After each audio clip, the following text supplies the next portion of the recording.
everyone, my name is Nidhi Singh. I am from UP. Today my topic is transpiration. Let's talk about what is transpiration. First of all हम evaporation के बारे में समझते हैं. What is evaporation?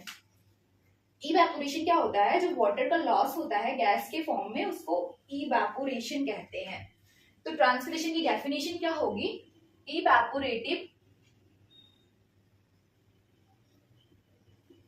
evaporative loss of water from plant surface.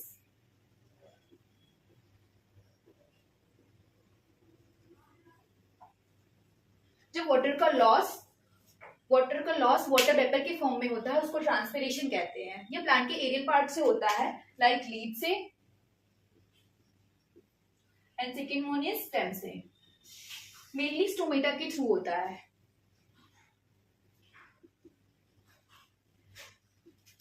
Stem में stomata and lenticels दोनों के through होता है.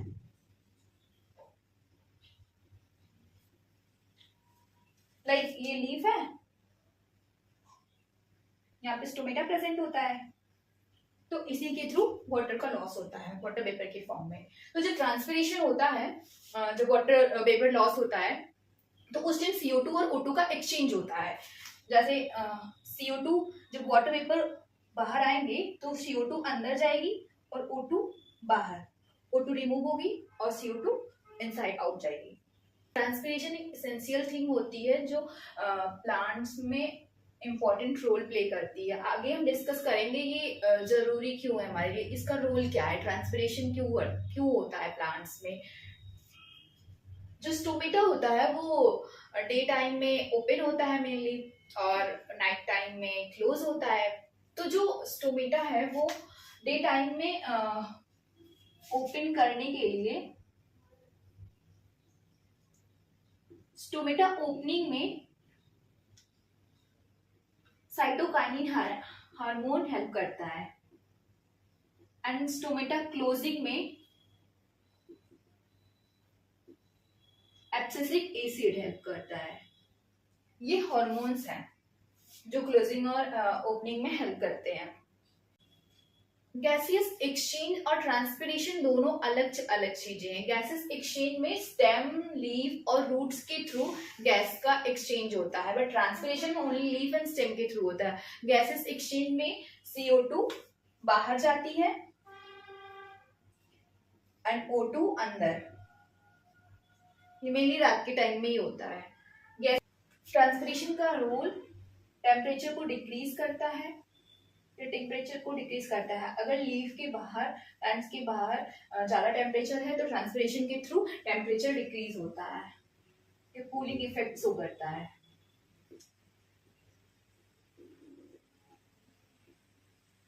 सेकेंड वन, ये वाटर का एब्जॉर्प्शन करता है. अगर ट्रांसपिरेशन नहीं होगा तो वाटर का एब्जॉर्प्शन भी नहीं होगा. ट्रांसपिरेशन की वजह से ही वाटर का एब्जॉर्प्शन होता है. ट्रांसपिरेशन होगा, वाटर लॉस होगा, फिर रूट्स फिर वाटर एब्जॉर्ब करेंगे. And third, water and mineral का ट्रांसपोर्ट करता है.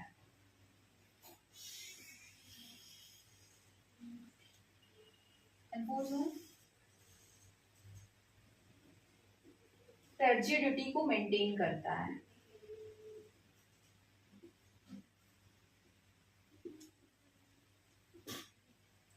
ट्रांसपिरेशन होगा तभी टर्जिडिटी मेंटेन होगी. ट्रांसपिरेशन होगा तो वाटर एब्जॉर्ब होगा, तो वाटर एब्जॉर्ब होगा तो सेल्स फूले फूले होंगे.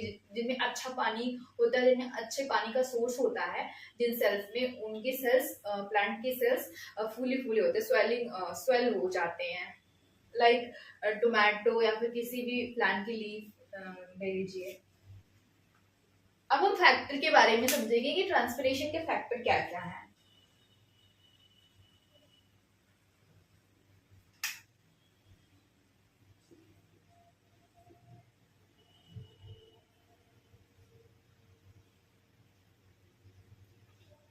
First, external factor,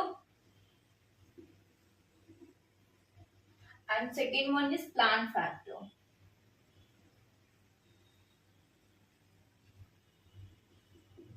external factor में क्या होगा, एक्सटर्नल फैक्टर में क्या होगा, अगर टेम्परेचर हाई होगा तो ट्रांसपिरेशन हाई होगा,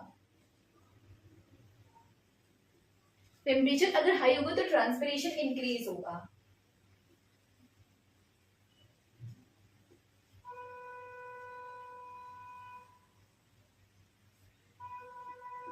If humidity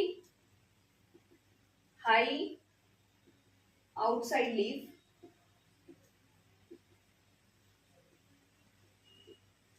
then temperature decrease होगा, सॉरी ट्रांसपिरेशन डिक्रीज होगा। अगर लीफ के बाहर ह्यूमिडिटी है तो ट्रांसपिरेशन की जरूरत नहीं है ना।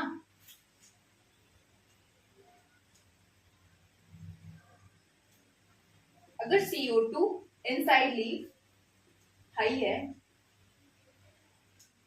देन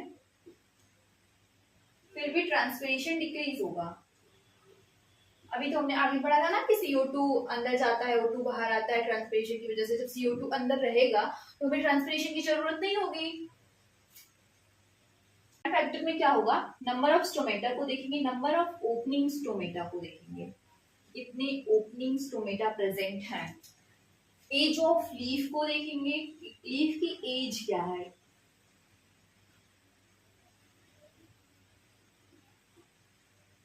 लीफ की ओरिएंटेशन को देखेंगे, किस प्रकार से वो ओरिएंटेड हैं, किस प्रकार से उनका अरेंजमेंट हुआ है लीफ का, वो इफेक्ट करता है ट्रांसपिरेशन में। And last not the least, canopy. Canopy क्या होता है, कैनोपी की वजह से जैसे कोई प्लांट है, कोई लार्ज प्लांट है, उसके नीचे जो स्मॉल प्लांट्स होते हैं, हर्ब्स जो होते हैं, वो इनकी वजह से इनका ट्रांसपिरेशन नहीं हो पाता है। तो कैनोपी भी एक फैक्टर है ट्रांसपिरेशन में। तो आज का टॉपिक यही समाप्त होता है। तो आज हमने ट्रांसपिरेशन के बारे में पढ़ा। Thank you.